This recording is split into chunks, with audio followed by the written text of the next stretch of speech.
Halo semuanya, langsung aja ya, hari ini kita bakal bedah tuntas salah satu materi yang paling krusial buat kita, yaitu hukum perikatan. Di Explainer ini, kita bakal ngelakuin evaluasi menyeluruh nih, gak cuma soal seberapa jauh pemahaman teoritis kita, tapi juga gimana keterampilan praktisnya waktu beneran terjun di lapangan. Oh ya, materi keren yang lagi kita pelajari ini disusun oleh Ibu Syarifah Nurisiska, SH, MKN. Jadi buat kalian para mahasiswa hukum atau siapapun yang lagi serius belajar secara online, pastikan kalian nyimak sampai habis ya. Oke, untuk roadmap kita hari ini, pertama kita mulai dari pengantar evaluasinya.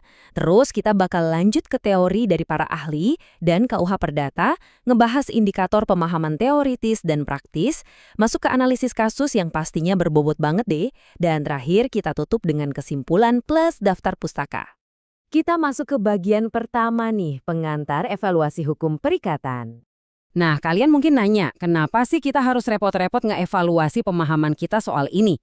Jawabannya simpel banget, tapi fatal kalau diabain.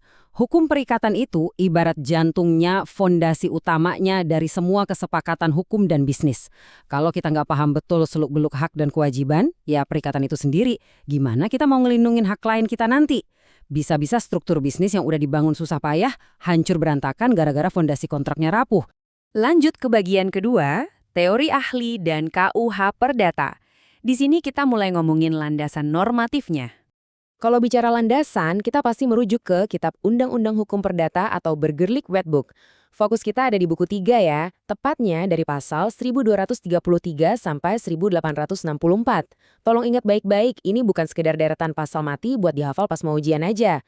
Buku 3 ini tuh bener-bener panduan mutlak yang ngatur soal verbintiness alias perikatan. Serius deh, kalau kelak kalian berhadapan sama sengketa kontrak, buku 3 inilah yang bakal jadi kompas utama kalian. Terus apa sih kata para ahli soal ini? Coba kita lihat kutipan cemerlang dari salah satu maestro hukum perdata kita, Prof. Subekti. Beliau bilang kalau perikatan itu pada dasarnya adalah ikatan hukum antara dua pihak. Nah, poin pentingnya ada di dualitasnya nih. Di satu sisi ada hak, di sisi lain ada kewajiban. Jadi, ada kreditur yang punya hak buat nuntut sesuatu, dan pastinya ada debitur yang wajib menuhin tuntutan itu, atau yang sering banget kita sebut dengan istilah prestasi. Ini konsep yang basic banget, tapi sangat fundamental. Tapi tunggu, konsepsinya nggak berhenti di situ aja. Coba kita padukan dengan pandangannya Ridwan Syahraini. Beliau ngasih batasan yang jauh lebih spesifik nih. Kata beliau, ikatan hukum ini harus ada dalam ruang lingkup keuangan atau harta kekayaan. Maksudnya apa? Artinya hubungan antara kreditur dan debitur tadi itu harus punya nilai ekonomis yang real yang bisa diukur. Jadi, kalau kita gabungin kedua teori ini, kita bakal dapat pemahaman yang jauh lebih utuh soal apa itu perikatan yang sebenarnya. Sekarang kita masuk ke bagian ketiga, indikator pemahaman teoritis dan praktis. Gimana sih sebenarnya kampus ngeevaluasi kalian? Jadi gini, dalam rencana pembelajaran semester, kalian itu dievaluasi lewat dua pilar utama.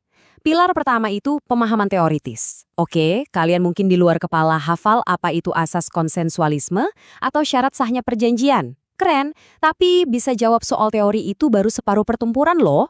Ujian profesionalisme yang sesungguhnya itu ada di pilar kedua, keterampilan praktis. Pertanyaannya, mampukah kalian ngerancang akta kontrak yang benar-benar kedap hukum? Atau bisa nggak kalian ngebatalin perjanjian yang ngerugiin pakai aksio Pauliana? Nah, itu dia tantangannya. Kalau kita bedah lebih detail, indikator penilaiannya tuh mencakup hal-hal ini. Kalian dituntut buat punya insting tajam untuk ngebaca asas itikat baik. Harus super jeli ngebedain mana yang masuk kategori prestasi dan mana yang udah jatuh ke jurang one prestasi. Belum lagi urusan ngevaluasi kondisi resiko dan overmatch. Buat teman-teman yang lagi belajar hukum secara online, ingat ya, pendekatan belajar kita tuh harus holistik, saintifik, dan interaktif. Kita nggak bisa cuma nelan teks mentah-mentah, kita harus bisa nafsirin perjanjian itu pakai nalar dan akal sehat hukum. Nah, ini dia yang kita tunggu-tunggu. Bagian keempat, analisis kasus praktis berbobot. Waktunya kita tes teori tadi di dunia nyata. Biar nggak cuma ngawang di teori, mari kita ambil rujukan dari sebuah studi kasus akademik yang sangat relevan. Kita lihat gimana peristiwa global kayak pandemi COVID-19 kemarin benar-benar ngetes ketahanan buku 3 KUH Perdata kita secara ekstrim. Bayangin aja, jutaan kontrak tiba-tiba macet total. Nah, pertanyaan besarnya, apakah kemacetan massal ini bisa langsung dicap sebagai one prestasi? Atau ini murni kejadian luar biasa di luar kendali? Coba kita urai kronologinya pelan-pelan. Langkah pertama, kreditur dan debitur sepakat tanda tangan kontrak. Semua kelihatan normal. Masuk langkah kedua, tiba-tiba pandemi meledak. Sebuah peristiwa yang sama sekali nggak kepikiran bakal kejadian. Terus di langkah ketiga, karena bisnis lumpuh, debitur gagal bayar, dan kreditur langsung bereaksi nuntut atas dasar wan prestasi, alias ingkar janji. Dan puncaknya di langkah keempat, disinilah letak keseruannya. Pengadilan harus turun tangan buat ngeevaluasi apakah si pandemi ini secara hukum sah dikategorikan sebagai kondisi overmath. Di titik inilah keahlian analisis kalian benar-benar diuji. Kalian harus membedah kasus ini setajam mungkin. Posisikan diri kalian, apakah debitur ini benar-benar lalai, ada itikat buruk, dan pantas dihukum karena wan prestasi? Atau jangan-jangan kegagalannya ini murni karena keadaan memaksa di luar kendali dia? Sebuah force majeure atau overmah yang menghalanginya buat ngelaksanain kewajiban.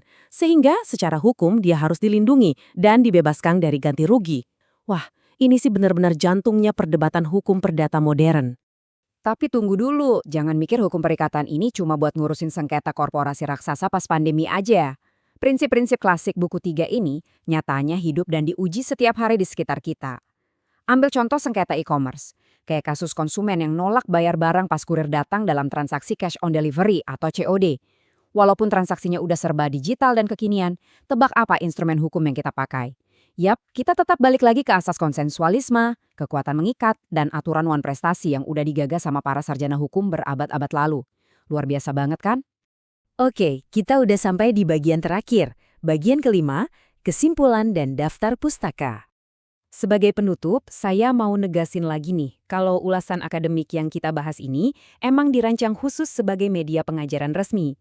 Jadi buat kalian para mahasiswa, akademisi, atau siapapun pembelajar hukum online di mana aja kalian berada, jadikan materi ini sebagai referensi kuat kalian ya. Tujuannya supaya pemahaman teoritis kalian makin matang, sekaligus insting praktis kalian makin tajam waktu ngadepin realitas hukum perikatan di lapangan. Dan pastinya semua analisis berbobot kita tadi nggak muncul dari ruang hampa. Semuanya ditopang sama pilar kepustakaan yang super solid. Literatur utama kita melibatkan karya-karya monumental dari J. Satrio, Prof. Subekti, I. Ketut Oka Setiawan, M. Yahya Harahap, sampai Agus Yudha Hernoko. Kalau kalian benar-benar serius mau jago di bidang ini, saya sangat nyaranin kalian buat baca langsung buku-buku mereka. Percaya deh, itu bakal ngebuka perspektif kalian jauh lebih lebar lagi. Dan akhirnya, saya mau ninggalin satu pertanyaan yang lumayan provokatif buat kalian renungin. Kita udah lihat bareng gimana KUH Perdata kita ini bisa bertahan dari ujian pandemi sampai urusan e-commerce, tapi dengan makin masifnya kecerdasan buatan, blockchain, dan smart contracts, kira-kira gimana inovasi kontrak digital di masa depan bakal menantang atau bahkan memaksa kita buat ngerombak total pemahaman kita soal buku 3 KUH Perdata? Apakah hukum warisan masa lalu ini bakal tetap relevan? Atau jangan-jangan kitalah generasi yang ditakdirkan buat nulis ulang aturannya. Coba dipikirkan ya. Terima kasih banyak udah belajar bareng saya hari ini. Tetaplah kritis dan sampai jumpa di explainer seru kita berikutnya.